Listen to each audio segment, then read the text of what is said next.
हमको मार्केटिंग नहीं चुनना है, हमको डेली सपोर्ट चुनना है। मैं पैसा देता हूं, उनसे फ्रेंचाइजी लेता हूं, फ्रेंचाइजी मेरे को कुछ नहीं मिलता, उनका सिर्फ स्टडी मटेरियल मिलता है और उनका नाम मिलता है। The highest cost cutting infrastructure में तो हो नहीं रही, क्योंकि वहां चकाचौंध दिखती है आपको, तो कॉस्ट कटिंग कहाँ होगी? टीचर्स क्वालिटी में होगी। लेकिन अनफॉर्चुनेटली बच्चों को कभी नहीं पता चल पाता है। रेवेन्यू बढ़ाने के लिए बहुत ज्यादा बच्चे आएंगे तो प्रॉफिट बढ़ाना पड़ेगा, तो टीचर्स की क्वालिटी मैनेज होगी, एवरेज आउट होगी। अच्छी क्वालिटी के टीचर्स अच्छी बात है, बट टीचर्स के ऊपर भी क्वालिटी ड्राइव करने वाला कौन है? टीचर्स के अंदर भी टीचर्स सही कर रहे हैं कि नहीं कर रहे हैं, तो बच्चा किससे बात करे? देखिए, कई बार बच्चे मेरे पास आते हैं, पेरेंट्स मेरे पास आते हैं, बड़े कंफ्यूज होते हैं कि यार कौन सी कोचिंग में जाए, यहाँ पे ऐप है, यहाँ पे ऐप नहीं है, यहाँ पे स्टडी मटेरियल का बुक मिलता है, या बहुत सारे ऐसे छोटे छोटे क्वेश्चंस होते हैं जिसके बेसिस पे पेरेंट्स और बच्चे डिसीजन मेकिंग करने की कोशिश करते हैं। यहाँ पे एक मैं कंफ्यूजन क्लियर करना चाहूंगा। देखो, honestly there are only 3 decisions to be made. सबसे पहला डिसीजन होता है आपको कौन सा स्ट्रीम चाहिए। Commerce, science, arts. साइंस है तो उसमें कौन सा स्ट्रीम चाहिए, मेडिसिन या इंजीनियरिंग। इसके आगे हमको सोचना ही नहीं है कि कौन सी इंजीनियरिंग करेंगे, कौन सी मेडिसिन करेंगे। देखो, ये सब 12th के बाद की बात है। By the end of 10th हमको सिर्फ ये डिसीजन लेना है कौन सा स्ट्रीम लें। देखो क्या होता है, अब हम सबके पास लिमिटेड थॉट प्रोसेस होता है। अगर उस थॉट प्रोसेस को हम लगा देंगे कि 12th के बाद क्या करें, तो शायद 2 साल में बच्चा उतनी पढ़ाई ना कर पाए। It's good to have a better rank and take any college and branch you want, rather than आप कंफ्यूजन में रह गए, पढ़ाई कर नहीं पाए, आपकी रैंक यहाँ आ गई और आपके ये सारे ऑप्शंस बंद हो गए। ठीक है, so the only decision you have to take is कौन सा स्ट्रीम लेना है। That was the decision making step 1। Decision making step 2 is आपको कॉलेज सपोर्ट कैसा चाहिए। बिकॉज आप जो भी कॉम्पिटिशन एग्जाम पढ़ेंगे, जेईई पढ़ेंगे, नीट पढ़ेंगे, सीईटी पढ़ेंगे, theory is aligned with HSC only. HSC, CBSE सबकी कॉमन थ्योरी है, वो आप कॉलेज में भी पढ़ेंगे, सेम टू सेम चीज यहाँ भी पढ़ेंगे। तो you have to select a college which gives you liberty कि भाई आप अपने हिसाब से पढ़िए, यहाँ पे आगे सिर्फ एग्जाम दे दीजिए, सफिशिएंट है। जिसको कॉमन लैंग्वेज में इंटीग्रेटेड बोलते हैं या सिंक्रोनाइज्ड कोर्स बोलते हैं। बिकॉज आप 5 या 6 घंटे कॉलेज के गिन लो फॉर नेक्स्ट 2 years, रफली 600 डेज, क्योंकि 1-1.5 में 2-3 महीना तो छुट्टी होती है। 600 days, 6 hours are gone into a college, जिसका सिमिलर पार्ट, इनफैक्ट उससे ज्यादा आपको कॉम्पिटिटिव एग्जाम्स की तैयारी में मिलता है। तो you should opt for integrated because it has seen कि जो बच्चे इंटीग्रेटेड में होते हैं वर्सेस जो बच्चे नॉन इंटीग्रेटेड में होते हैं, द रेशियो इज ड्रास्टिक। कभी कभी 90-10 रेशियो होता है कि जितने बच्चे सिलेक्ट हो चुके हैं उनमें से 90% बच्चे वो होते हैं जो इंटीग्रेटेड से आते हैं, 10% नॉन इंटीग्रेटेड से आते हैं। कभी कभी ये 95-5 होता है, कभी कभी 80-20 होता है, पर इससे बेहतर रेशियो मैंने कहीं नहीं देखा है। So this is the second step for decision making कि हमको डिसीजन लेने के लिए कॉलेज सेटअप क्या चाहिए। And third is the most crucial step, that is कौन सी कोचिंग लेना है। अब इसमें कई सारे ऑप्शंस होते हैं सर, पूरे पैन इंडिया की चेन ऑफ कोचिंग्स है जो सब जगह एक ही ब्रांड है। फॉर एग्जांपल एलन है, आकाश है, फिटजी है, रेजोनेंस है, ठीक है, पैन महाराष्ट्र ब्रांड्स है। और कुछ होती हैं जो सिटी ब्रांड्स होती हैं, जो सिर्फ उस सिटी में 5-6 सेंटर्स लेके बैठी हैं, और कुछ होती हैं जो 1 या 2 मोस्टली एक ही जगह पे पढ़ा रहे हैं। ठीक है, सो मैं इनको 3 कैटेगरी में डिवाइड करूंगा, 1 place, 1 city and 1 country। अब क्वेश्चन है कि हमको कौन सा लेना है, राइट? देखो, what happens is majority part is marketing, the real part is daily support। हमको मार्केटिंग नहीं चुनना है, हमको डेली सपोर्ट चुनना है कि हमको डेली सपोर्ट कौन दे रहा है। Coaching is very different from online videos. Coaching के अंदर you are suppose to handle few students, teachers, team, एक कल्चर सेट करना पड़ता है, कल्चर ऑफ हाई परफॉर्मेंस। हर बच्चे को रेगुलर बेसिस पे मोटिवेट करना पड़ता है, सबको ड्राइव करना पड़ता है और रिजल्ट निकलवाना पड़ता है।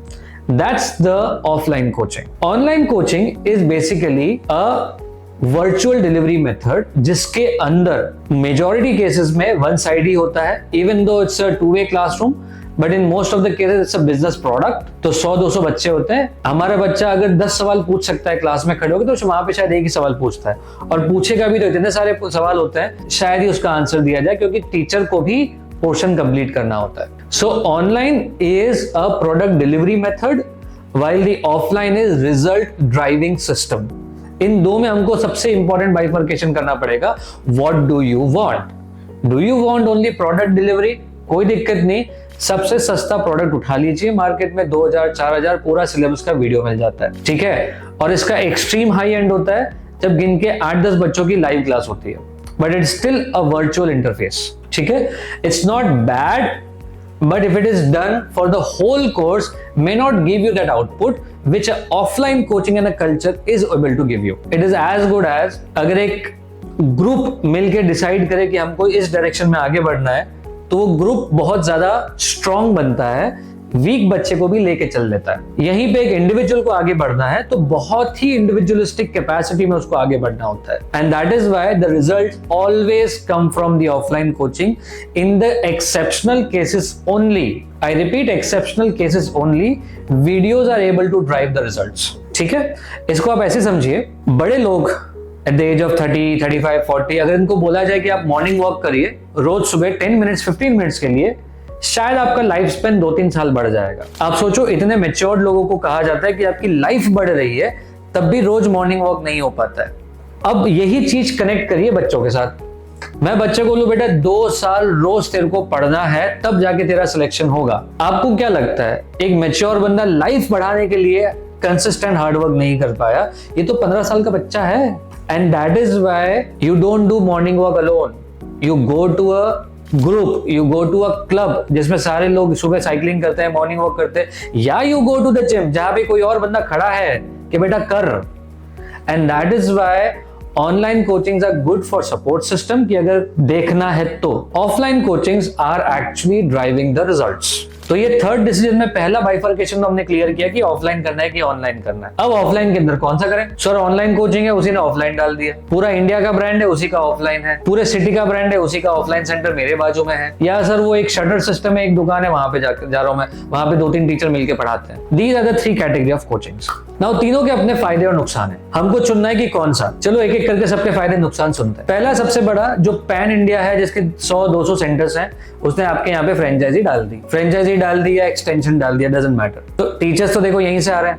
What you will get is उनका जो ऑनलाइन वाला जो सेटअप है, जिसमें 500 टीचर्स का आपको लॉगिन आईडी मिलेगा, 200 टीचर का लॉगिन आईडी मिलेगा, वो आपको मिल जाता है। यार ये तो लाइब्रेरी हुआ ना, मेरे पास 50 ऑथर्स की बुक्स पढ़ी है, जिससे पढ़ना है पढ़ ले। बच्चा तो नहीं पढ़ रहा ना, मुद्दा तो बच्चे के पढ़ने का है, मुद्दा तो कल्चर का है। तो देखो वो वाला जो पार्ट है ना कि मेरे को 500 टीचर का एक्सेस मिल जाएगा, that is not very great useful tool. Franchisee के अंदर होता क्या है, main coaching institute person A है, पर्सन बी आता है, पर्सन ए को कुछ पैसे देगा, उसका नाम ले लेगा और फिर अपने लोकल लेवल पे टीचर हायर करेगा अपने हिसाब से, और फीस अपने हिसाब से सेट करेगा और प्रॉफिट मार्जिन एक्सपेंशन करेगा। This is the worst thing in a coaching industry, because आप सीधा समझिए टीचर आपको लोकल लेवल पे मिल रहा है, फीस आपकी सेम है क्योंकि उसको भी बिजनेस करना है। चूंकि उसने 25-50 लाख रुपए पर्सन ए को दिया है ना, उसको प्रॉफिट मार्जिन बढ़ाना पड़ेगा। तो आप तो 100% मान के चल सकते हैं कि जो फ्रेंचाइजी बिजनेस वाला पार्ट है, कहीं ना कहीं प्रॉफिट मार्जिन बढ़ाने के लिए कॉम्प्रोमाइज किया है, एंड मोस्ट लाइकली वो इंफ्रास्ट्रक्चर नहीं है, क्योंकि फ्रेंचाइजी को हमेशा एक लैविश इंफ्रास्ट्रक्चर दिखाना पड़ता है ताकि लोग भरोसा करें। तो फिर कॉस्ट कटिंग कहां पे होगी? टीम मेंबर्स की क्वालिटी के अंदर। मोस्टली सबसे कॉस्टली टीम मेंबर कौन होता है? टीचर। लेकिन अनफॉर्चुनेटली बच्चों को कभी नहीं पता चल पाता है, क्योंकि टीचर्स क्वालिटी टीचर के कंटेंट पे डिपेंड करती है, और बच्चा टीचर के कंटेंट से ज्यादा टीचर की पर्सनालिटी देख के खुश हो जाता है। तो आप पैन इंडिया सिस्टम तभी लीजिए जब आपका बच्चा हाईली मोटिवेटेड है, आप श्योर है कि वो खुद से पूरा 2 साल पढ़ेगा और उसको सिर्फ और सिर्फ बहुत सारी बुकें लाके दे दो, वो काम कर लेगा। That's a great tool. दूसरा आता है सिटी वाइड कोचिंग्स। अब देखो ये वो कोचिंग्स है जिनके अंदर इन्वेस्टर नहीं है। पैन इंडिया वालों के अंदर इन्वेस्टर होता है, उनको रेवेन्यू बढ़ा के दिखाना पड़ता है, उनको स्टॉक्स बेचने हैं, उनको आईपीओ लिस्टिंग करनी है, उनको लिस्टिंग के अंदर इन्वेस्टर को एग्जिट देने के लिए भाव इन्फ्लेट भी करना पड़ेगा। तो कहीं ना कहीं रेवेन्यू बढ़ाना पड़ेगा। रेवेन्यू बढ़ाने के लिए बहुत ज्यादा बच्चे आएंगे तो प्रॉफिट बढ़ाना पड़ेगा, तो टीचर्स की क्वालिटी मैनेज होगी, एवरेज आउट होगी। तो ये है इन्वेस्टर ड्रिवन सिस्टम। जो सिटी में एक्सपेंशन कर रहा है ना, जनरली हाई चांसेस हैं कि वो इन्वेस्टर ड्रिवन नहीं है, वो जेन्युइनली रिजल्ट ड्रिवन है। तभी एक जगह के लोगों ने उसको पसंद किया। वहां पे एग्जांपल लेते हैं, मान लीजिए एक बंदा बांद्रा में ऑपरेशनल है, उसमें बांद्रा में बहुत अच्छे रिजल्ट मिले, तो कुछ बच्चे अंधेरी के आने लग गए, कुछ बच्चे दादर के आने लग गए, तो उसने दादर एक्सटेंशन खोल लिया, उसने अंधेरी एक्सटेंशन खोल लिया। तो here the expansion is not on the investors money but on the result that they are driving। और अगर ऑफलाइन कोचिंग रिजल्ट ड्राइव कर रहा है तो आप मान के चल सकते हैं कि जरूर उस कोचिंग का हेड ऑफ द इंस्टीट्यूट लगा पड़ा है। जब तक देखो टीचर्स पढ़ाना अच्छी बात है, अच्छी क्वालिटी के टीचर्स अच्छी बात है, बट टीचर्स के ऊपर भी क्वालिटी ड्राइव करने वाला कौन है? वहां पे अक्सर सिटी वाइड कोचिंग्स में हेड ऑफ द कोचिंग हमेशा लगा हुआ रहता है। सो नाउ इसके अंदर क्या होता है, चूंकि 4-5 सेंटर्स है तो सिस्टम्स बने हुए हैं, 4-5-6 सेंटर्स है, वीडियो सपोर्ट आपके पास है, 4-5-6 सेंटर्स है तो ऐप भी होगा, तो जो भी बेसिक रिक्वायरमेंट वो सब आपको मिलेगा।